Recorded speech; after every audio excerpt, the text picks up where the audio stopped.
Hello and welcome to Pro Trader Strategies Market Commentary for Monday, June the 9th. Hope everybody's back from their 4th of July week off. My name's Eric Wilkinson. Some of you may recognize me as the Wolfman from CNBC, Fox Business, or even the Wall Street Journal for my commentary on everything from economic to geopolitical and market analysis. Please keep in mind that everything that we talk about in these market commentaries is not a solicitation to buy or sell any of these securities or strategies. At the end of the day, we're here to teach you some different strategies that you can implement into your portfolios, but please do that in your own way. The reason why I can't give you a recommendation on a particular stock or strategy is because I don't know your risk parameters. I don't know what's in your portfolios, and therefore what I'm doing could be counterintuitive to what you are already doing. Please remember the past performance of any trading system or methodology is not necessarily indicative of future results. All right, having all that out of the way, let's get it on with some economic data across the pond. Guess what? Today being a Monday, not a whole lot of data. We did have a couple of people speaking, one of them being Mario Draghi. He's the ECB president, talking throughout the day at different meetings, I guess. Looks like he's scheduled to speak a couple times. We also have consumer credit. This week's pretty light in terms of economic data here in the United States. So although last week was a light week because there was nobody in the markets trading, this week could be very well a similar reflection of that, but due to the fact that we don't have a whole lot of economic data. So let's talk about the overall markets. We've got crude oil coming off just a little bit by about 41, 42 cents, but it is right in this little range area where I think it's going to start to get a little bit comfortable because we have demand for oil right now because the economy is moving along, right? But it's not moving along at a great clip in order to facilitate higher prices.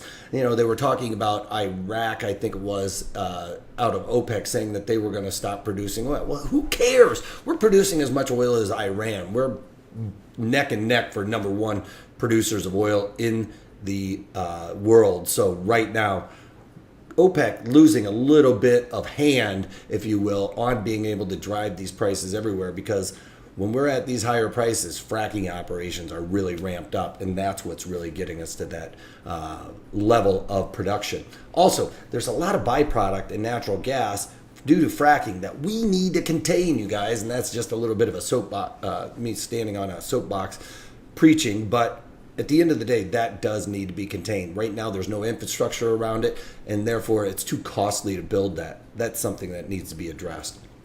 That could really drive down energy prices, therefore allowing velocity of money is the way I look at it. So if we're looking at government programs, that's the one that really needs to be looked at. It's not a very sexy one, so I don't know if it'll ever be talked about. All right, let's keep moving on. With the gold, we've got gold moving higher by about $6. Let's call it $5.70. But bouncing up and away from that 12, we thought it was looking like these 1220s were going to be in order. It's kind of getting away from that. I'm expecting it to kind of come up here right around the 1270, 1280 area and somewhat calm down as these shorts begin to cover some of those shorts. I think we'll rally right back up to here. And then let's look at Bitcoin futures. Bitcoin up about 127. We're just bouncing around here. There's not a whole lot of volume. It looks like people are kind of drying up in this market, so it could start to trade sideways for some time. It just doesn't look like there's a whole lot of interest right now. Bonds, I talked about this. There's no room for the upside here in bonds. They're not going to start easing. They've outpaced that process. Fed's still talking about increasing interest rates. That doesn't give the bonds room to move to the upside. And remember, I talked about this on Friday. I have on long puts, added some broken wing butterflies to this trade in TLT that I'll talk about here in a little bit. That was on Friday. That was before the correction as well, or before the confirmation, I should say.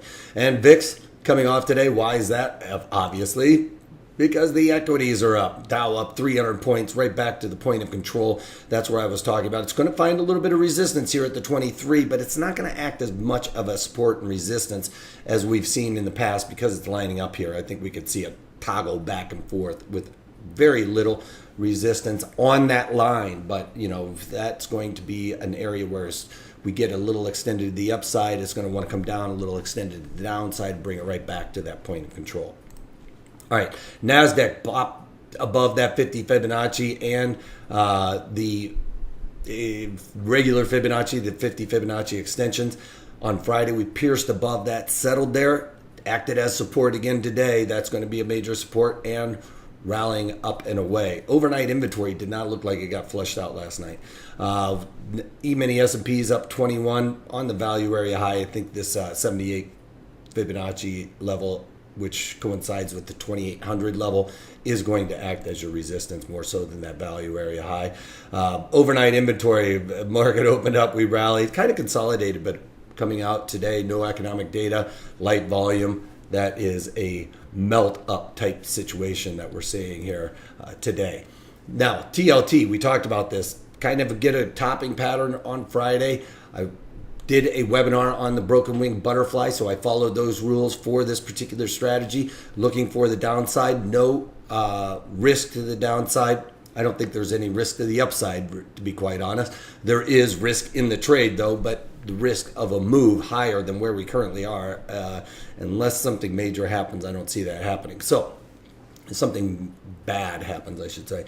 So, correction to the downside, working out with my trade here in TLT. So, with TLT, let's go over that trade. I went into the August, and I did the bought the 123, sold the 124, and then bought the 126 call butterfly, broken wing butterfly. So with that all being said, I collected a total 9 cents credit. So that's no risk to the downside. If it goes down, I get to keep that 9 cent credit, which I'll probably end up paying for my commissions on that trade if it were to go down. But if it lands right there in the middle, I stand to be able to collect just a little bit over $1 there if we pin right here at the 124. So at that 124 area, it gives me a little bit of room to the upside, but for the most part, I wanted to kind of stay in a sideways pattern here. So added that broken wing butterfly to my portfolio along with those long puts that I already have.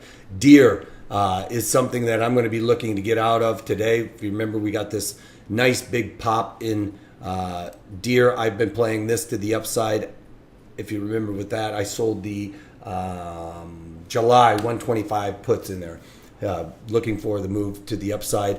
Those are well over 50% of max profit with this move today. I'm looking to cover those right now. I think it's trading around 10 cents, and I'm working a nickel bid. So I'll move that up as the day goes on. I thought we might get even more of a follow through, and I might be able to get out of those a little bit better. But that's one that I'm definitely looking to get out of today is Deer.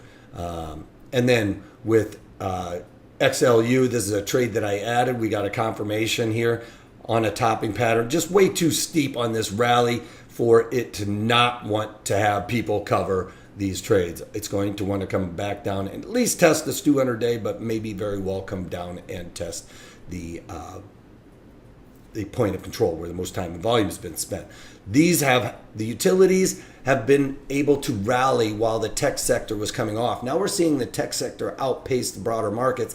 Therefore, I think that it's going to be another rotation where we are rotating out of tech into blue chips and utilities, more of the safe havens. Now I think that people think that we're getting out of that tumultuous pattern and rolling out of some of those blue chips and back into higher risk. So I think we're seeing that kind of rotation that will hurt the utilities here. So in that, I went in and did the August and sold the 54 calls in there because we have higher than 50% IV in there for 36 cents. Now over there in my IRA, I went in and did the August, sold the, in the August, I sold the 54 calls in there and then defined that risk by buying the 57 calls in there. I did that strategy for 34 cents because I had to go out and buy that one for just slightly less than a nickel to define the risk in an IRA for all those beautiful rules that they make and don't really understand probably. But anyway, I added those to both my accounts and took off Deer, looking to take off Deer today. All right, that's it for my market commentary. Thursday's webinar is going to be on the broken wing put butterfly. Brilliant strategy for eliminating risk to the upside. So if you think the market's going to kind of calm down here, but you're worried about the upside, this is a great strategy. I'll show you how to set that up in the webinar according to my rules. Yes, you can go out online and figure out how to do a broken wing butterfly, but they're not going to give you specific rules and strikes in order to increase your probabilities of success like I do, all right? So check that out at Pro Trader Strategies, and if you can't take that, take it easy.